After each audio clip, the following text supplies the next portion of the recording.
Welcome back to Punk Rock Theologian for another episode of our Real Questions series, which is a quick reminder, if you've got questions, please send them. Whether or not I get a chance to make them into a whole video, I love being able to help people answer real questions.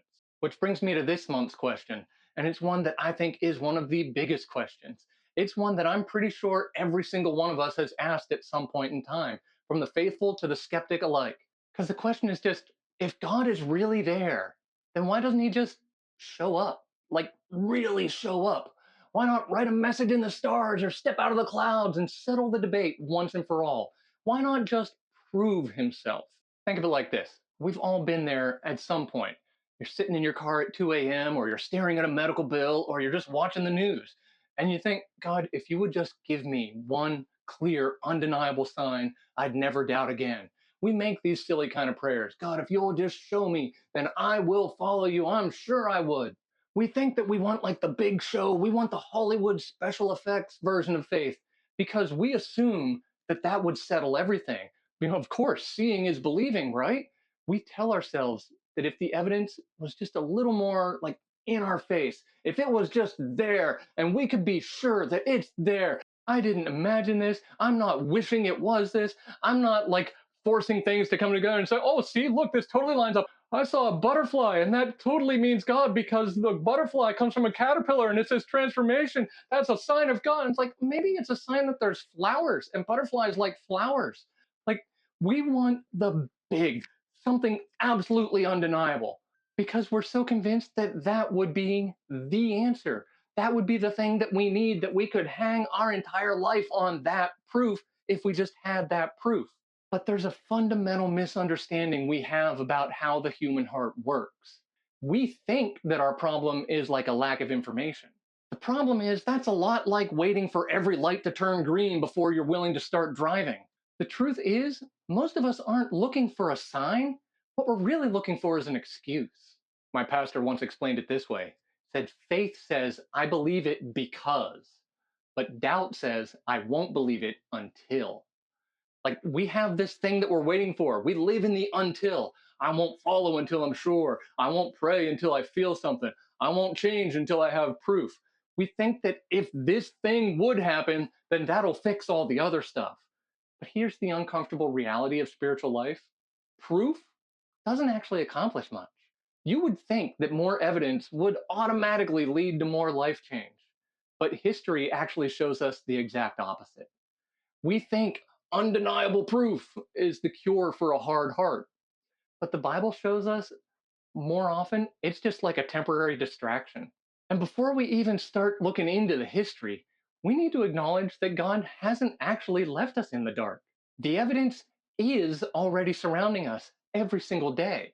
Like Psalm 19:1 describes the natural world as proof, saying the heavens declare the glory of God, the skies proclaim the work of his hands. Paul, who I was talking about last week, takes it a step further in the New Testament. He argues that the proof isn't just there, it's absolutely undeniable. Romans 1:20 says, "For since the creation of the world, God's invisible qualities, his eternal power and divine nature, have been clearly seen, being understood from what has been made, so that people are without excuse." These days, we usually dismiss most of that proof as natural laws, as though nature is just a thing that automatically exists for no reason whatsoever, and laws are just, well, of course, obviously. The real question is not, why is God hiding? The better question is, what proof do we think we need? What proof do we think would actually be enough to settle everything once and for all? Like, if seeing is believing, the Israelites should have been the most faithful people to ever live. These people did not just hear stories, they saw the Red Sea part. They walked through it with walls of water on each side, looking at them, going, I'll be darned, look at that. And then they watched the Egyptian army drown in that same water. They ate bread that fell from the sky every morning, and they followed a literal pillar of fire at night. They saw Mount Sinai wrapped in smoke and heard the voice of God. And yet, look at God's own assessment of them in Numbers 14:11. The Lord said to Moses, how long will these people treat me with contempt? How long will they refuse to believe in me, in spite of all the signs I've performed among them? They had the ultimate evidence, but it did not lead to an ultimate relationship. It just gave them more things to complain about when God didn't do exactly what they wanted the next day. There has never been a group of people that got more evidence, more repeated signs, and mind blowing things happening right in front of their eyes.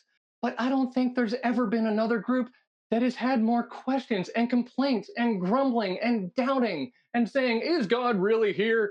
Proof didn't solve it. And then centuries later, the prophet Elijah tried to force the issue with this massive public demonstration. He set up a contest against 450 false prophets on Mount Carmel.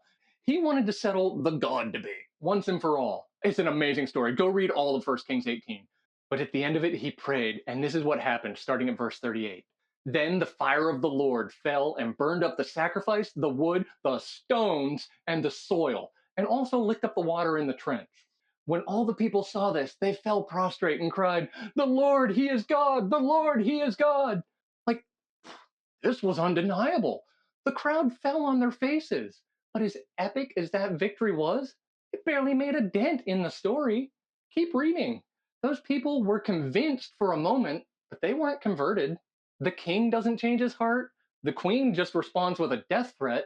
We see no record of the people changing their ways and turning to follow God with their lives. It's just not there. Elijah, the guy who just saw fire fall from the sky, immediately spiraled into a deep despair. He assumed, just like you and I would, just like we do, that when God showed off, it would settle everything. Instead, he ends up running for his life and hiding in a cave, feeling like a failure. But this is where the shift happens. God meets Elijah in that cave. He sends a wind, an earthquake, and a fire. But God wasn't in any of those things, which is a weird thing. God sent it, but he wasn't in it. And that's important to recognize. This thing can be from God, but not actually God. And then finally, 1 Kings 19:12 tells us, after the earthquake came a fire, but the Lord was not in the fire, and after the fire came a gentle whisper. Elijah finally understood that great displays of power can be epic, but still be empty. Signs and wonders can attract attention, but they accomplish nothing until you recognize God's presence and hear his voice. We often claim we want knowledge of God, like we have knowledge that George Washington was the first president of the United States. But knowledge isn't what saves us or changes us.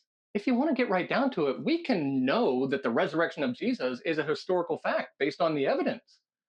But faith is the trust that that resurrection actually paid for my sin, actually means something. God didn't give us the Bible to launch a religion or a bunch of rules. He gave it to us so we would understand who we are and how we can have a relationship with him. And relationship doesn't grow through loud spectacles. It grows through the quiet consistency of his presence. Too often, we're looking for him to sign his name on something. We think that really matters. But God wants us to look for him, to find him in what he's already done and is still doing. Elijah's life changed when he stopped looking for the fire and started listening for the whisper. From that moment on, the undeniable evidence of the world didn't move him anymore at all. He went from wanting to die to being so confident of God's power and so casual about any threats coming against him that you can practically hear him yawning as he's later on calling down fire on the people who are coming to arrest him because he knew that God was there. So stop waiting for the big sign. You don't need more proof. You need to accept the simple truth that's already in front of you. Our problems feel overwhelming, and we want God to show up in a big way to crush them. But what we need most isn't for God to change our circumstances, it's for us to recognize his presence in our circumstances. Our highest highs and our lowest lows are equally trivial in light of the glory and majesty of who God is. If your life is in his hands, the proof doesn't matter anymore. Instead of looking for some big miraculous sign, I want you to realize that God isn't hiding from you. He's whispering to you, but you are never going to hear his whisper if you're busy waiting for an explosion.